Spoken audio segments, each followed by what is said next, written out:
ನಮಸ್ಕಾರ ಸ್ನೇಹಿತರೆ, ಸ್ನೇಹ ಲೋಕಕ್ಕೆ ಚಾನಲ್ಗೆ ನಿಮ್ಮೆಲ್ಲರಿಗೂ ಸ್ವಾಗತ. ವರ್ಷದ ಎಲ್ಲ ಹುಣ್ಣಿಮೆಗಳು ವಿಶೇಷವಾದವು. ಆದರೆ ರಕ್ಷಾಬಂಧನ ಆಚರಣೆಯಿಂದಾಗಿ ಶ್ರಾವಣ ಪೂರ್ಣಿಮೆಯ ಮಹತ್ವ ಇನ್ನಷ್ಟು ಹೆಚ್ಚಾಗುತ್ತದೆ. ಜ್ಯೋತಿಷ್ಯ ಶಾಸ್ತ್ರದ ಪ್ರಕಾರ ಈ ವರ್ಷದ 2ನೇ ಚಂದ್ರಗ್ರಹಣವು ಶ್ರಾವಣ ಪೂರ್ಣಿಮೆಯೊಂದು ಸಂಭವಿಸುತ್ತದೆ.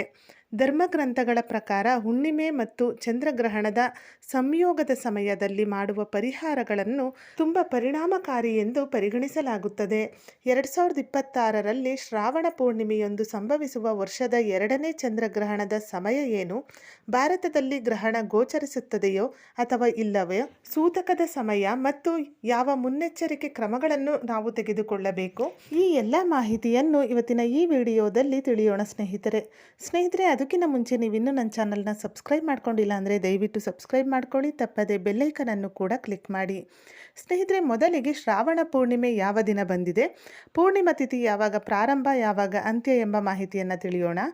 ಈ ಬಾರಿ ಅಂದರೆ 2026ನೇ ವರ್ಷದಲ್ಲಿ ಶ್ರಾವಣ ಪೂರ್ಣಿಮೆಯು ಆಗಸ್ಟ್ 28ನೇ ತಾರೀಕು ಶುಕ್ರವಾರದಂದು ಬಂದಿದೆ. ಇನ್ನು ಪೂರ್ಣಿಮಾ ತಿಥಿ ಪ್ರಾರಂಭ ಮತ್ತು ಅಂತ್ಯವನ್ನು ನೋಡುವುದಾದರೆ, ಪೂರ್ಣಿಮಾ ತಿಥಿ ಪ್ರಾರಂಭವಾಗುವುದು ಆಗಸ್ಟ್ 27ನೇ ತಾರೀಕು ಗುರುವಾರ ಬೆಳಿಗ್ಗೆ 9:08 ಪ್ರಾರಂಭವಾಗಿ ಪೂರ್ಣಿಮಾ ತಿಥಿ ಅಂತ್ಯವಾಗುವುದು ಆಗಸ್ಟ್ 28ನೇ ತಾರೀಕು ಗುರುವಾರ ಬೆಳಿಗ್ಗೆ 9:48.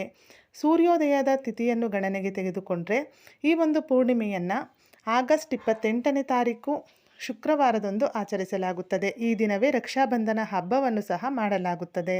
ಇನ್ನು ಈ ವರ್ಷದ 2ನೇ ಚಂದ್ರಗ್ರಹಣ ಯಾವಾಗ ಸಂಭವಿಸುತ್ತದೆ ಎಂದರೆ ಆಗಸ್ಟ್ 28ನೇ ತಾರೀಕು ಶುಕ್ರವಾರದೊಂದನೇ ಗ್ರಹಣವೂ ಸಹ ಇದೆ, ಚಂದ್ರಗ್ರಹಣವು ಸಂಭವಿಸಲಿದೆ. ಈ ಚಂದ್ರಗ್ರಹಣವು ಶ್ರಾವಣ ಪೂರ್ಣಿಮೆಯೊಂದು ಅಥವಾ ರಕ್ಷಾಬಂಧನದ ದಿನದೊಂದೇ ಈ ಒಂದು ಚಂದ್ರಗ್ರಹಣ ಸಂಭವಿಸಲಿದೆ. ಭಾರತೀಯ ಕಾಲಮಾನದ ಪ್ರಕಾರ ಚಂದ್ರಗ್ರಹಣ ಆಗಸ್ಟ್ 28ನೇ ತಾರೀಕು ಬೆಳಿಗ್ಗೆ 6:53 ಪ್ರಾರಂಭವಾಗಿ ಮಧ್ಯಾಹ್ನ 12:31 ಕೊನೆಗೊಳ್ಳುತ್ತದೆ. ಚಂದ್ರಗ್ರಹಣದ ಸೂತಕವು 9 ಗಂಟೆಗಳ ಮೊದಲು ಪ್ರಾರಂಭವಾಗುತ್ತದೆ. ಜ್ಯೋತಿಷ್ಯ ಶಾಸ್ತ್ರದ ಪ್ರಕಾರ ಆಗಸ್ಟ್ 28ರಂದು ನಡೆಯುವ ಚಂದ್ರಗ್ರಹಣ ಭಾರತದಲ್ಲಿ ಸಂಭವಿಸುವುದಿಲ್ಲ. ಆದ್ದರಿಂದ ಅದರ ಸೂತಕ ಅವಧಿಯು ಕೂಡ ಮಾನ್ಯವಾಗಿರುವುದಿಲ್ಲ. ಶ್ರಾವಣ ಪೂರ್ಣಿಮೆ ಮತ್ತು ಚಂದ್ರಗ್ರಹಣದ ಸಂದರ್ಭದಲ್ಲಿ ಶಿವ, ಲಕ್ಷ್ಮಿ ಮತ್ತು ಚಂದ್ರದೇವರನ್ನು ಪೂಜಿಸುವುದು ಬಹಳ ಶುಭ. ಈ ಸಮಯದಲ್ಲಿ ನಕಾರಾತ್ಮಕ ಶಕ್ತಿಯನ್ನು ತಪ್ಪಿಸಲು ಮಂತ್ರಗಳನ್ನು ಪಠಿಸುತ್ತಲೇ ಇರಬೇಕು. ಗ್ರಹಣದ ನಂತರ ಅನ್ನ, ಹಾಲು, ಮೊಸರಿನಂತಹ ಬಿಳಿ ವಸ್ತುಗಳನ್ನು ದಾನ ಮಾಡಬೇಕು. ಜ್ಯೋತಿಷ್ಯ ಶಾಸ್ತ್ರದ ಪ್ರಕಾರ ಚಂದ್ರಗ್ರಹಣ ಮತ್ತು ಹುಣ್ಣಿಮೆಯ ಸಂಯೋಜನೆಯು ಬಹಳ ಪ್ರಭಾವಶಾಲಿಯಾಗಿದೆ. ಆದ್ದರಿಂದ ಗ್ರಹಣದ ನಂತರ ಸ್ನಾನ ಮಾಡಿ ಮತ್ತು ನಿಮ್ಮ ಮನೆಯಲ್ಲಿ ಗಂಗಾಜಲವನ್ನು ಸಿಂಪಡಿಸಿ. ಈ ದಿನ ಮಹಾಲಕ್ಷ್ಮಿ ಮಂತ್ರ ಮತ್ತು ವಿಷ್ಣುವಿನ ಮಂತ್ರವನ್ನು ಪಠಿಸುವುದು ಮಂಗಳಕರವಾಗಿದೆ. 2ನೇ ಚಂದ್ರಗ್ರಹಣ ಇರುವ ಕಾರಣ ಪೂರ್ಣಿಮೆಯ ಪೂಜೆ ಅಥವಾ ರಕ್ಷಾಬಂಧನವನ್ನು ಆಚರಿಸಬೇಕೋ ಬೇಡವೋ ಎಂದರೆ, ಭಾರತದಲ್ಲಿ ಈ ಚಂದ್ರಗ್ರಹಣ ಗೋಚರಿಸುವುದಿಲ್ಲ. ಅದರ ಸೂತಕ ಅವಧಿಯು ಕೂಡ ಇಲ್ಲಿ ಮಾನ್ಯವಾಗಿರುವುದಿಲ್ಲ. ಅದರ ಕಾರಣ ಈ ಒಂದು ರಕ್ಷಾಬಂಧನ ಮತ್ತು ಪೂರ್ಣಿಮೆಯ ಆಚರಣೆಯನ್ನು ಮಾಡಬಹುದು.